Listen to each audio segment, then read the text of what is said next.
De Saint Jean de la Croix, La nuit obscure de l'âme, livre second, chapitre 8, de quelques nouvelles souffrances de l'âme, tandis que cet état dure.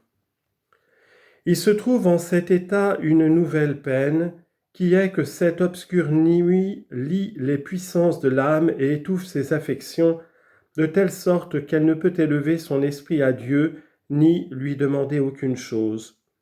Il lui semble que, comme le dit Jérémie, Dieu s'est couvert d'un nuage pour empêcher son oraison de passer jusqu'à lui.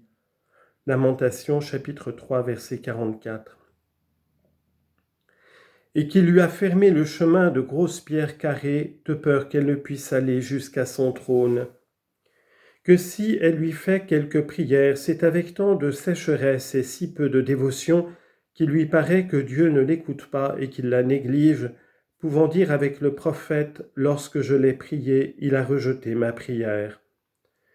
Lamentation, chapitre 3, verset 9. Si bien qu'il est utile en ce temps-là de se prosterner jusqu'à terre, de mettre, comme parle Jérémie, la bouche dans la poussière. Chapitre 3, verset 8. En supportant patiemment cette épreuve purifiante.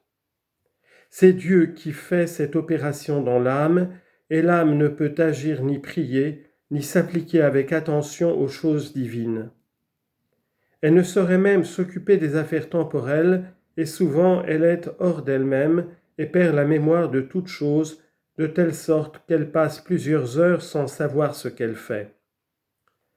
Elle ignore aussi quelquefois ce qu'elle fait ou ce qu'elle doit faire, et n'est presque pas attentive à ses actions. Quelque effort qu'elle fasse pour l'être. Mais parce que l'entendement est plus purifié de ses connaissances imparfaites et la volonté dégagée de ses affections déréglées et la mémoire dépouillée de ses espèces, il faut que l'âme soit comme anéantie en tout cela pour accomplir ce que disait David en cet état, « J'ai été réduit au néant et je ne m'en suis pas aperçu ». Cette ignorance renferme l'oubli de la mémoire, et alors les abstractions et les transports de l'âme naissent du recueillement intérieur, où cette contemplation la plonge. Il était avantageux que l'âme fût absorbée avec toutes ses puissances dans cette divine et obscure lumière de la contemplation infuse, et qu'elle fût ainsi séparée des créatures, afin qu'elle fût disposée et proportionnée en quelque manière à l'union de Dieu. En sorte que, plus cette lumière est pure, plus elle obscurcit l'âme et la vide de ses affections particulières pour les choses, soit célestes, soit terrestres. Au contraire, moins elle est pure, moins elle prive l'âme de ses opérations, et moins elle lui paraît obscure. Chapitre 9. Comment cette nuit, quoiqu'elle obscurcisse l'esprit, est une disposition nécessaire pour l'éclairer. Il est vrai que cette heureuse nuit jette l'esprit dans les ténèbres, mais c'est pour lui communiquer une lumière qui lui découvre toutes choses. Elle l'abaisse à un état misérable, mais c'est pour l'élever à la jouissance d'une parfaite liberté. Elle le prive de toute affection naturelle, mais c'est pour lui faire goûter les douceurs de tous les biens de l'ordre supérieur ou surnaturel et de l'ordre inférieur ou naturel. Comme il est nécessaire que les éléments soient démêlés des couleurs, des odeurs, des saveurs particulières pour s'unir ensemble dans les composés naturels et pour s'accommoder aux saveurs, aux odeurs et aux couleurs universelles, de même il faut que l'esprit soit simple, pur, débarrassé de toute affection naturelle, tant actuelle qu'habituelle, afin qu'il ait la liberté et la puissance de participer à la sagesse divine, et qu'il goûte d'une manière excellente les saveurs et les douceurs de toutes choses. Sans ce dénuement, il ne pourra tirer aucune satisfaction de ces délices spirituelles, quoiqu'elles soient très abondantes, puisqu'une seule affection particulière, soit actuelle, soit habituelle, est suffisante pour empêcher le sentiment, le goût, la communication de cette subtile et intime douceur que l'esprit d'amour qui contient en un degré très imminent toutes les saveurs les plus charmantes a coutume de verser dans l'âme. En effet, comme les Israélites ne goûtaient pas la manne, quoiqu'elle eût toutes les saveurs que chacun souhaitait, parce qu'ils conservaient encore la mémoire et l'amour des nourritures qu'ils avaient mangées en Égypte, ainsi l'esprit qui a quelque attache actuelle ou habituelle à quelque chose ne peut jouir des plaisirs de la nourriture spirituelle. La raison en est que les affections et les connaissances de l'esprit purifiées et élevées à la perfection sont d'un rang supérieur aux affections et aux connaissances naturelles. Elles sont surnaturelles et divines, de sorte que, pour en acquérir les actes ou les habitudes, il est nécessaire que celles qui ne sortent pas des bornes de la nature soient éteintes. C'est pourquoi il est d'une grande utilité en cette matière que l'esprit perde dans cette nuit obscure ses connaissances naturelles, pour être revêtu de cette lumière très subtile et toute divine, et pour devenir lui-même en quelque façon tout divin dans son union avec la sagesse de Dieu. Cette nuit ou cette obscurité doit durer autant de temps qu'il en faut pour contracter l'habitude de l'usage qu'on fait de cette lumière surnaturelle. On doit dire la même chose de la volonté.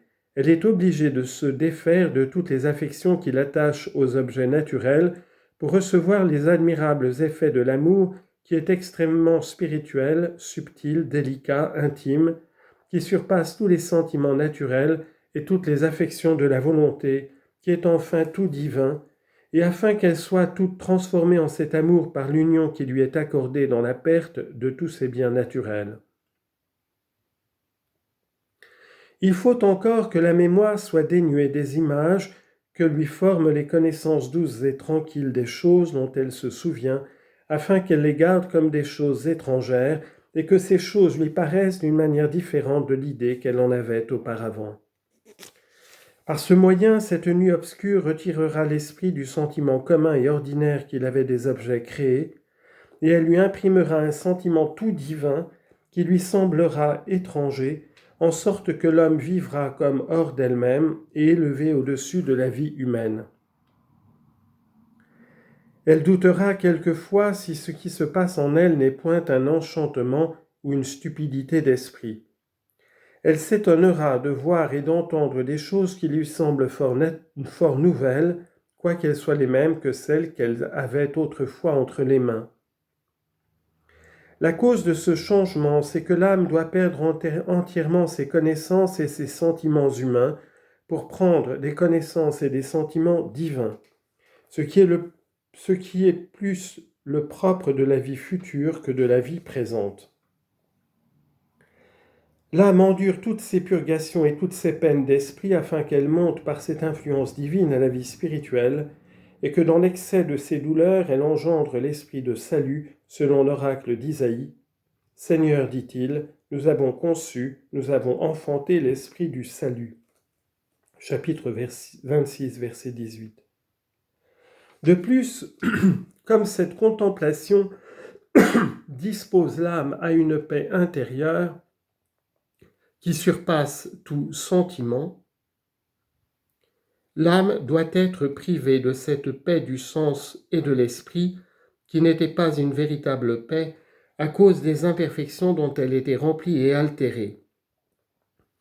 Cette paix imparfaite est troublée par l'inquiétude des soupçons, des imaginations, des combats intérieurs que l'âme souffre à cause de la connaissance qu'elle a de ses misères et de la perte de ses biens spirituels.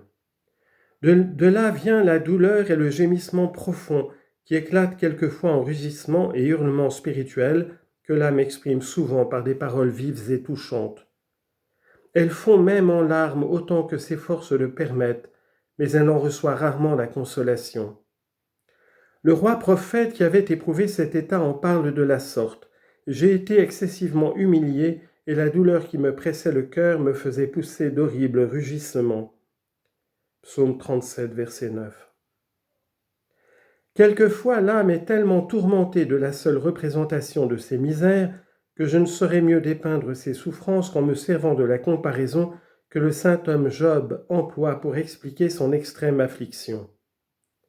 Mon rugissement, dit-il, est semblable au bruit que font les torrents qui se précipitent du haut des montagnes dans les vallées. Job chapitre 3, verset 24. On peut dire encore que comme les torrents qui se débordent inondent et remplissent les campagnes, De même, le rugissement de l'âme répand sur elle et sur ses puissances, sur ses affections, un torrent de douleur qui la couvre et qui la pénètre de tous côtés. Voilà les effets que cette nuit fait dans l'âme en lui cachant le fondement de ses espérances, les rayons de la lumière divine et l'éclat du jour qu'elle cherche pour sa consolation. Job dit à ce propos que durant la nuit, les douleurs lui rongent la bouche comme un cancer et que ceux qui le mangent et le consument ne dorment pas. Chapitre 30, verset 17. La bouche signifie en cet endroit la volonté tourmentée de peine qui déchire l'âme sans discontinuation. Cette guerre est cruelle parce que la paix qui en doit naître est grande. L'affliction de l'âme est intérieure, toute pure et sans consolation, parce que l'amour qu'elle concevra ensuite pour Dieu doit être intime et épuré de tout défaut. Il en va de ceci comme d'un ouvrage ou d'un édifice, car plus un ouvrage doit être excellent, plus on y apporte d'art et de diligence pour le faire, plus un édifice doit être fort et élevé, plus on creuse et on fortifie les fondements. De même, plus la paix de l'âme doit être solide, plus les combats qu'elle soutient sont violents. Plus l'amour doit être ardent, plus les souffrances doivent être excessives. Si vous demandez pourquoi la lumière de cette contemplation produit en l'âme des effets si douloureux, on vous répondra ce qu'on a déjà dit, que cela vient non pas de cette infusion divine, mais de la faiblesse et des imperfections de l'âme, qui n'est pas capable, en ses dispositions, de recevoir sans douleur les impressions de son Dieu.